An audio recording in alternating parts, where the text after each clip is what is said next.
Hello students, question 1F from MCS 13 June 2022.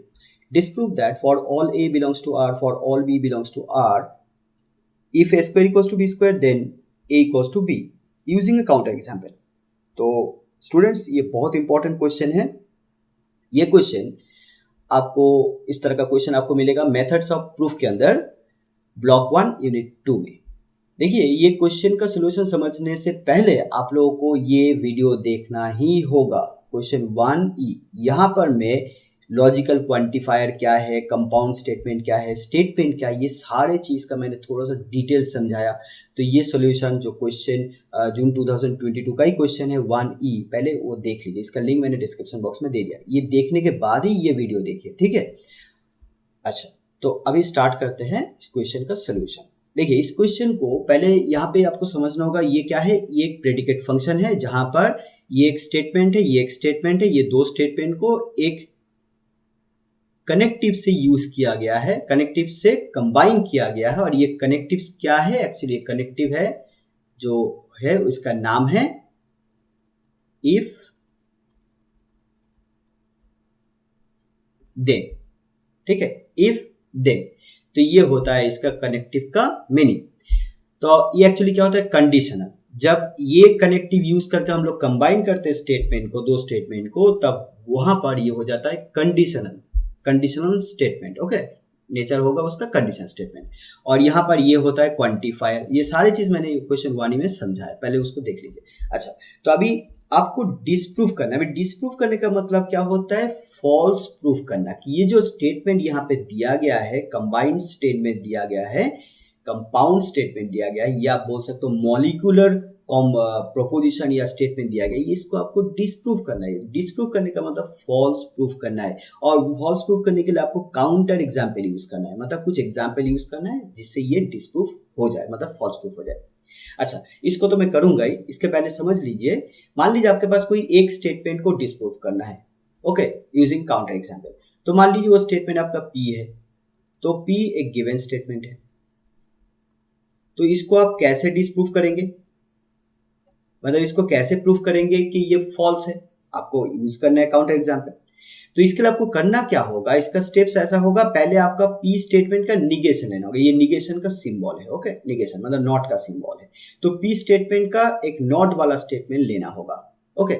जैसे x is prime, तो अगर P x is prime है तो निगेशन P होगा x इज नॉट प्राइम, ऐसा। तो निगेशन स्टेटमेंट आपको लेना होगा। और ये निगेशन स्टेटमेंट आपको प्रूफ करना है कि ये आपका ट्रू है। तो to show that negation P is true. अभी देखिए निगेशन P अगर आपका ट्रू है तो निगेशन P का अगर निगेशन आप करते हो ना तो आपको P मिलेगा, ओके। निगेशन P का निगेशन मतलब कोई स्टेटमेंट का पहले निगेशन किया, उसके बाद फिर से उसका निगेशन किया, मतलब नॉट किए, तो आपका क्या आ जाएगा, फाइनली वही P मैंने जिस गिवन स्टेटमेंट वो आ जाएगा। तो अगर ये स्टेटमेंट अगर आपका ट्रू है तो ट्रू का निगेशन क्या होगा, फॉल्स होगा। दैट मीन्स P स्टेटमेंट आपका हो जाएगा फॉल्स। और फॉल्स होने का मतलब आपका डिसप्रूफ हो जाएगा। लेकिन इसके ऊपर मैं कुछ एग्जाम्पल नहीं ले रहा हूँ, आपके बुक में है, बुक देख सकते हो आप, एक स्टेटमेंट का कैसे डिसप्रूफ किया जाता है। एक स्टेटमेंट अगर गिवन हो, यहाँ पर दो स्टेटमेंट दिया गया है, ये पहला स्टेटमेंट और ये दूसरा स्टेटमेंट, और यहाँ पर कनेक्टिव यूज किया गया दो स्टेटमेंट को जोड़ने के लिए, ओके। तो ये वाला पार्ट है ये, क्योंकि ये जो कंडीशनल आपका ऑपरेटर है या कनेक्टिव है, इसका मीनिंग है इफ देन। तो मतलब पहला वाला जो स्टेटमेंट होगा वो इफ स्टेटमेंट होगा और दूसरा वाला स्टेटमेंट होगा वो देन स्टेटमेंट होगा, ठीक है, if part and then part.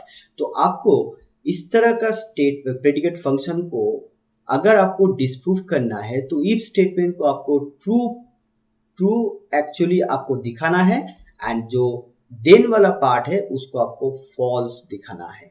तो अगर इफ पार्ट आपका ट्रू हो गया for some values of A and B, यहाँ पर फॉर ऑल वैल्यूज ऑफ दिया है तो for all values of A and B, और अगर ऐसे हो जाता है कि देन वाला पार्ट फॉल्स, तब क्या हो जाएगा, ये जो कंबाइंड स्टेटमेंट है ये आपका फॉल्स हो जाएगा। अगर ये फॉल्स हो जाएगा तब ये डिसप्रूफ हो जाएगा। लेकिन यहाँ पर मैं क्या करूंगा, एग्जाम्पल यूज करके आप लोगों को ये जो भी करना है एग्जाम्पल यूज करके करना है। मतलब A और B का एक कुछ वैल्यू लेना पड़ेगा, वैल्यू लेके आपको प्रूफ करना है कि ये ट्रू है, एंड देन वाला पार्ट आपका फॉल्स है, तभी जाके ये डिस्प्रूव हो जाएगा। चलिए इसको स्टार्ट करते हैं। So let a equals to 5 and b equals to -5. So therefore a square equals to 5 का square, that is equals to 25. b square equals to -5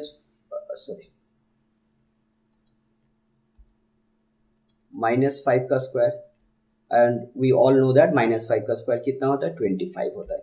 So we have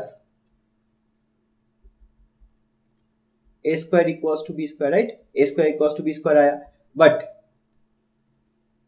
where a not equals to b।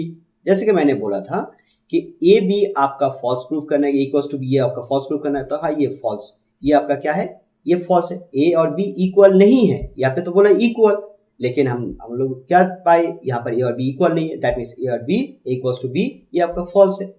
लेकिन A square equals to B square ये तो आपका true मिला, तो that means आपका counter example आपने use किए 5 एंड -5 लिए। यहाँ पर आप 5 और -5 ना लेके 2 -2 ले सकते हो, या -3 ले सकते हो, इस तरह का कोई भी काउंटर एग्जाम्पल ले सकते हो जिससे ये हो जाए। लेकिन हाँ ऐसा एग्जाम्पल ए और बी का लेना पड़ेगा जहां पर A square equals to B square आए, ओके।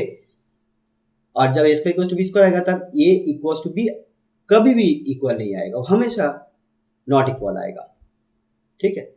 तो अभी ये चीज प्रूफ हो गया, तो अभी आपको लिख देना है therefore for all values of a belongs to R,